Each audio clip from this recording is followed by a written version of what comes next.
Define कर सकते हैं कि सब्जेक्ट इज व्हाट और whom the sentence is about. Sentence किसके बारे में है? सेंटेंस जो है आबिद के बारे में। सेंटेंस किसके बारे में है? सेंटेंस चेयर के बारे में, द चेयर के बारे में। So what is Abid? Abid is a part of sentence that names person. The chair is part of sentence that gives name to the thing. Yes और नो? अब आपको समझ आ गई कि what is subject. Next time जब आपसे कोई पूछे कि व्हाट इज सब्जेक्ट, तो फिर आपने इस तरह से उसको बताना है। ओके जी, वेरी गुड। अब आपको ये चीज समझ आ गई। So the first part of sentence is subject. दूसरा पार्ट है प्रेडिकेट पार्ट। दूसरा पार्ट है प्रेडिकेट पार्ट। प्रेडिकेट पार्ट को अगर समझना है, आसान तरीके से समझ के करना है, तो सब्जेक्ट को सेपरेट कर ले, जो बाकी बच जाए उसको हम कहते हैं predicate. Any you see the part of sentence, ये इसको सेपरेट कर दें, बाकी ये जो बच जाए this is called the predicate. लेकिन इसको अगर हम डिफाइन करना चाहें तो फिर हम कहेंगे this part of sentence tells something about the subject. Now you just understand it, this is a group of words, this is telling something about subject. Agree करते हैं कि नहीं? Is broken is a group of words that tells something about the chair. तो आपके sentence में primarily दो components होते हैं। कौन से दो कंपोनेंट्स? कौन से दो पार्ट्स? लिखिए, बताएं कौन से दो पार्ट्स होते हैं सेंटेंस में? चैट बॉक्स में आपका जवाब आना चाहिए जी। Subject and predicate. Very good, very good, very good. तो आपके सेंटेंस में दो पार्ट्स होते हैं प्राइमरीली, मेजर पार्ट्स। एक है सब्जेक्ट, दूसरा है प्रेडिकेट। ठीक है जी, ओके जी। इसके बाद मैं आपको एक और चीज बताता हूं।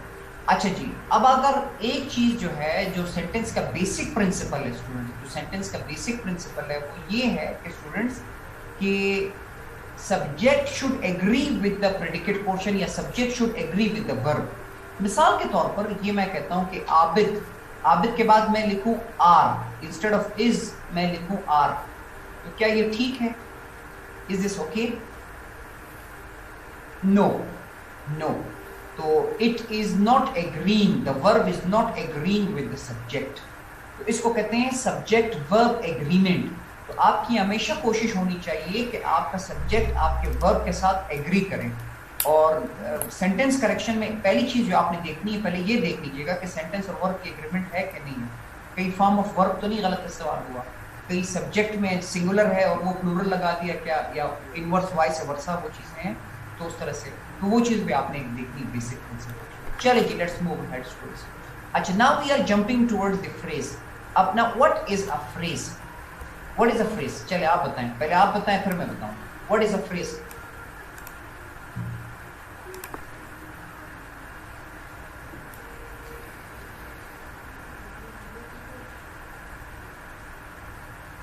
आई am waiting for your answer in the chat box. अच्छा, सिदरा गुल ने कहा कि group of words with incomplete sense. ठीक है सिदरा, गुड। और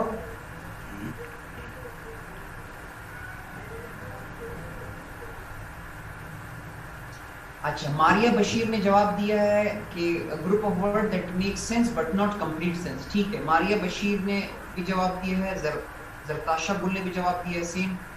Sonia, group of word which gives incomplete sense. बहुत अच्छे। असदुल्लाह ने कहा फ्रेगमेंट ऑफ अ सेंटेंस। ये भी आपने ठीक जवाब दिया, ये फ्रेगमेंट ऑफ सेंटेंस ही होता है। Students, basically a phrase is a group of words that forms part of a sentence. Phrase actually एक सेंटेंस का हिस्सा होता है प्राइमरीली जब सेंटेंस के साथ हो, लेकिन independently it does not give complete sense. So phrase is a group of words that does not express complete sense. मैं आपको मिसाल दे रहा हूं। अब आप ये देखें, leaving the theatre, is it a group of words? पहले मुझे इस सवाल का जवाब दें, is it a group of words? Yes, it is a group of words. Question number 2, does this group of words give complete meaning? No. Very good. अब आपने कहा ये group of words है, ये complete meaning नहीं दे रहा। Okay, अब इसको अगर अब मैं आपसे कहता हूं इसको complete करें, फिर कैसे करेंगे? ये पहले वाले से leaving the theater, इसको complete करें, इसको कंप्लीट करें ताकि मीनिंग हो कंप्लीट। फिर कैसे करेंगे? He is leaving the theatre, मिसाल के तौर पर। अब जवाब ये आ गया ज़करिया अली शाह ने ये जवाब दिया कि he is leaving the theatre. अब अगर इसके साथ आपने लगा दिया ही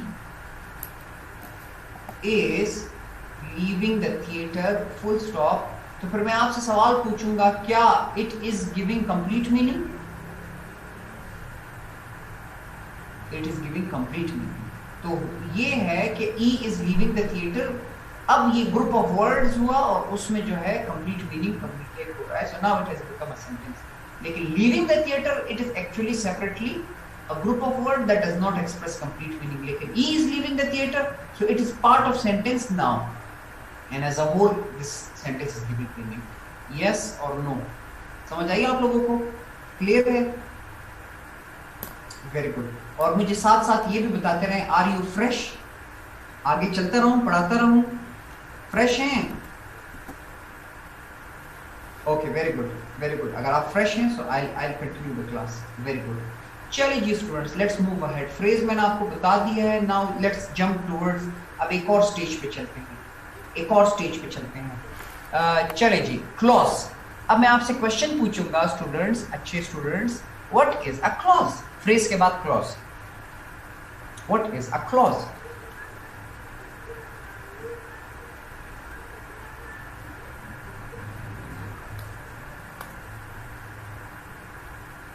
Your answers will be given in the chat box, ठीक?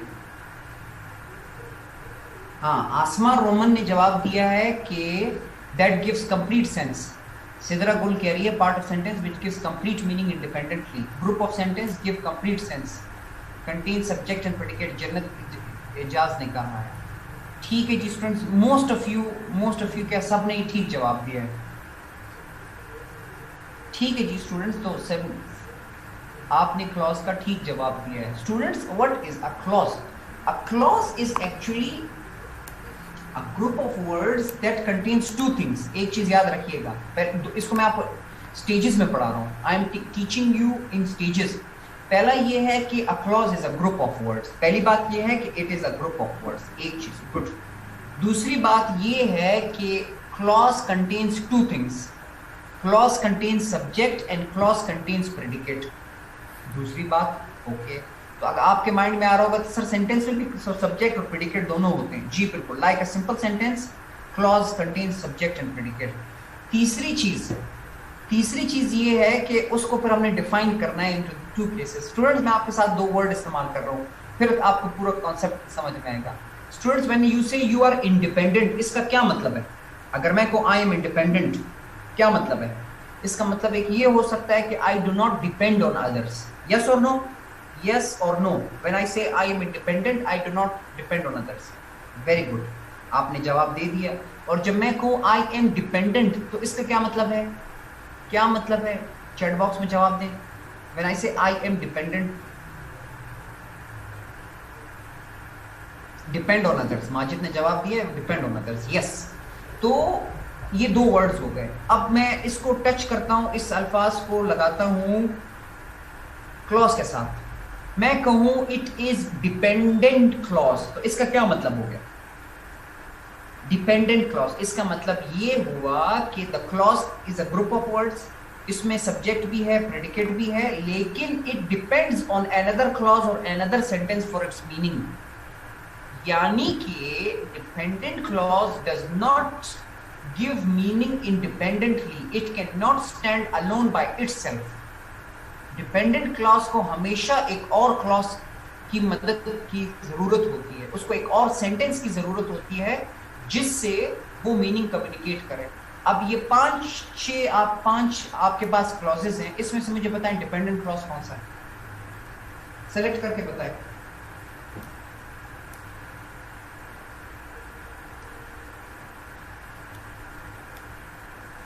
अच्छा, मैं कहता हूं, क्या ये डिपेंडेंट क्लॉज है? Since he laughs at jokes, yes or no? Yes. I like friendly people, yes or no? No. His mother is a successful writer, yes or no? No. Because the boss smiled at him, yes or no? Yes. When the assignments are due, yes or no? Yes, बहुत अच्छे. So sentence number 1, sentence number 4 and sentence number 5 they are examples of dependent clauses. क्यों dependent clauses? क्योंकि ये clause complete meaning नहीं दे रहा, इसको एक और क्लॉज या सेंटेंस की मदद की जरूरत दरकार है जिसकी मदद से ये कंप्लीट सेंटेंस दे. Since he loves at jokes, everybody enjoys his company, everybody enjoys his company. अब जाके ये complete sentence. Because the boss smiled at him, he started working hard. When the assignments are due, students are required to submit them. Yes or no? तो ये जो तीन जो मैंने sentences आपके साथ शेयर किए, these are called dependent clause. यहाँ स्टूडेंट ने क्वेश्चन किया कि सर डिपेंडेंट क्लॉज और फ्रेज में क्या फर्क है, या क्या हम कह सकते हैं डिपेंडेंट क्लॉज फ्रेज है? नहीं. स्टूडेंट सोच समझ के ये बात कर रही. क्लॉज में दोनों चीजें होती है, सब्जेक्ट भी होता है, प्रेडिकेट भी होता है. फ्रेज में दोनों चीजें एक साथ नहीं होती. तो इस दोनों को तो मुकाबला ही नहीं हो सकता उस हवाले से, क्योंकि क्लॉज में तो दोनों सब्जेक्ट है और प्रेडिकेट है. तो अगर ये सब्जेक्ट भी है, प्रेडिकेट भी है, मीनिंग ना कम्युनिकेट करे तो उसको हम कहते हैं डिपेंडेंट क्लॉज. फ्रेज में तो दोनों चीजें साथ होती नहीं है, तो वो तो at the beginning he meaning communicate नहीं करता. यस, क्लियर हो गया आप जी? आपको ये कॉन्सेप्ट क्लियर हो गया? चलिए, वेरी गुड स्टूडेंट्स. जो डिपेंडेंट क्लॉज है वो इंडिपेंडेंटली स्टैंड कर सकता है और कंप्लीट मीनिंग देता है. तो इन 5 सेंटेंसेस में बताइए कौन से सेंटेंसेस जो है डिपेंडेंट क्लॉजेस हैं.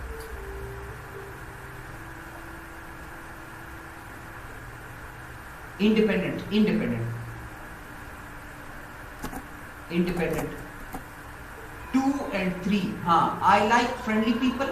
अब आप देखिए, I like friendly people is a group of word. इसमें सब्जेक्ट भी है, प्रेडिकेट भी है और कंप्लीट मीनिंग दे रहा है. Yes, his mother is a successful writer. His mother is subject, is successful writer is predicate और कंप्लीट मीनिंग दे रहा है. Yes, so these 2 sentences are independent clauses. ठीक हो गया जी स्टूडेंट्स? आगे चलूं? आगे चलो जी students, if you are okay with it. Good, हो गया, बहुत अच्छे, बहुत अच्छे. चलिए जी स्टूडेंट्स, अब हम आगे चलते हैं, आगे चलते हैं. अब मैं थोड़ा सा आपका टेस्ट लूंगा, थोड़ा सा आसान सा टेस्ट लूंगा. स्टूडेंट्स सोच के बताइएगा. 3 young teachers taught their first class on Monday. ये एक सेंटेंस है simple. The phrase 3 young teachers is what part of this sentence?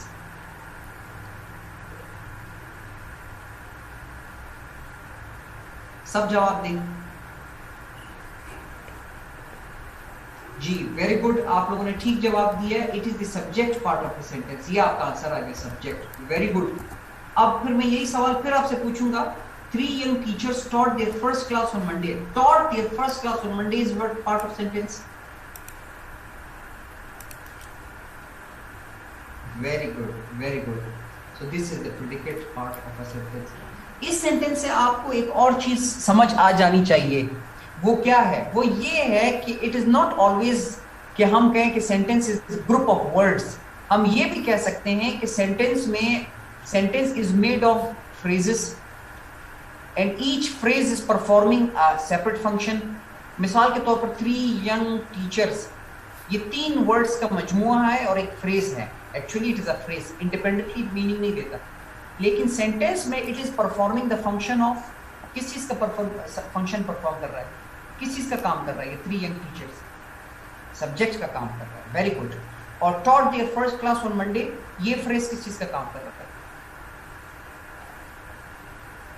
Predicate. Very good. तो आज आपको दूसरे लेवल पे ये चीज पता चली कि सेंटेंस को हम एक तो जज करते हैं on the level of words.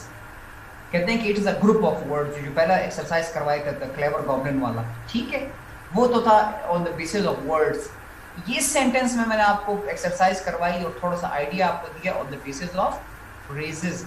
अब आगे चलें. ये क्या है student? This is a sentence. Opening the door, Jason let the cat out into the garden. सोच के बताइएगा 1 2 3 करके.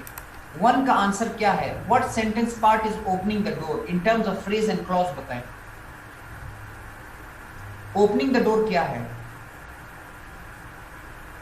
नहीं, सब्जेक्ट प्रेडिकेट में ना बताएं, फ्रेज एंड क्लॉज में बताएं. Opening the door, phrase. Okay, into the garden क्या है? इन टू द गार्डन